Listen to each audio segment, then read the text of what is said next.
కుక్షి అని కర్ణాటక క్షేత్రంలో ఒక అద్భుతమైనటువంటి సుబ్రహ్మణ్య క్షేత్రం ఉంది. అది పరమశివానుగ్రహంగా వచ్చింది ఆ క్షేత్రం.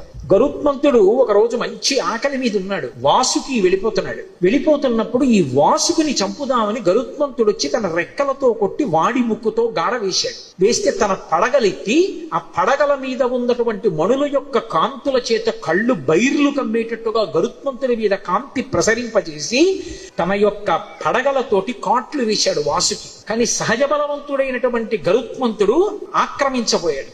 ఆర్తనాదం చేశాడు, శివా శివా శివా అని. వెంటనే కశ్యప ప్రజాపతి వచ్చాడు. వచ్చి గరుత్మంతుని యొక్క తండ్రి వచ్చి కశ్యప ప్రజాపతి మహాశివ భక్తుడు వాసుకి. అటువంటి వాసుకిని చెనకుతున్నావు శివా అని పిలుస్తున్నాడు. ప్రమాదం సంభవిస్తుంది. వెంటనే విడిచిపెట్టేసి వేరొక ప్రాంతాన్ని చెప్పాడు. ఆ ప్రాంతానికి వెళ్ళిపో, అక్కడ నీకు ఆహారం లభిస్తుంది, అక్కడికి వెళ్ళి తినమన్నాడు. ఆయన వెళ్ళిపోయాడు.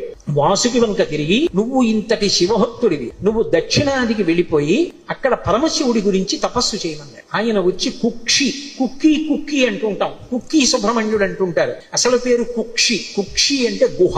ఒక గుహలో కూర్చుని తపస్సు చేశాడు. తపస్సు చేస్తే పరమశివుడు ప్రత్యక్షమయ్యాడు. కలియుగంలో నా కుమారుడు సుబ్రహ్మణ్యుడు అవతారం చేసి ఇక్కడికి వస్తాడు. దర్పణ తీర్థంలో స్నానానికి వస్తాడు. అప్పుడు నిన్ను అనుగ్రహిస్తాడు, నువ్వు ఇక్కడే ఉండమని లింగ రూపంలో పిలిచాడు. వాసుకి అక్కడే చుట్టలు చుట్టుకుని ఉంటారు. అక్కడికి తర్వాతి కాలంలో సుబ్రహ్మణ్యుడు వచ్చి సుబ్రహ్మణ్య కళ్యాణం కూడా అక్కడ జరిగింది అని చెప్తారు. చర్మరోగాలు ఉన్న వాళ్ళందరూ ఆ క్షేత్రానికి వెళ్లి దర్శనం చేసుకుని దర్పణ తీర్థంలో స్నానం చేసి కొన్ని ప్రత్యేకమైన కార్యక్రమాలు అక్కడ చేస్తూ ఉంటారు. ఇప్పటికీ ఆ కుక్షి క్షేత్రం అంతరాలయంలోకి వెళ్ళడానికి కుదరదు. గరుడ స్తంభం ఉంటుంది, ఆ గరుడ స్తంభం వరకే వెళ్ళాలి. గరుడ స్తంభం దాటి వెళ్ళకూడదు. ఎందుకంటే లోపల వాసుకి ఉంటారు. ఆ వాసుకి యొక్క పడగలలోంచి విషపు గాలులు వస్తాయి. ఆ విషపు గాలి తగిలితే తేజోక్షయం అయిపోతుంది, ప్రాణములు కడంటిపోతాయి. అందుకని ఎవరిని అంతరాలయంలోకి వెళ్ళనివ్వరు. ఆ గరుడ స్తంభం వరకు నిలబడితే ఆ గరుడ స్తంభం ఈ విషపు గాలిని విరిచేస్తుంది. దాని వెనక నుంచి దర్శనం చెయ్యాలి. అంత గొప్పగా ఉన్నటువంటి కుక్షి తీర్థంలో శంకరుడి అనుగ్రహం మేరకే వాసుకి ఉన్నాడు.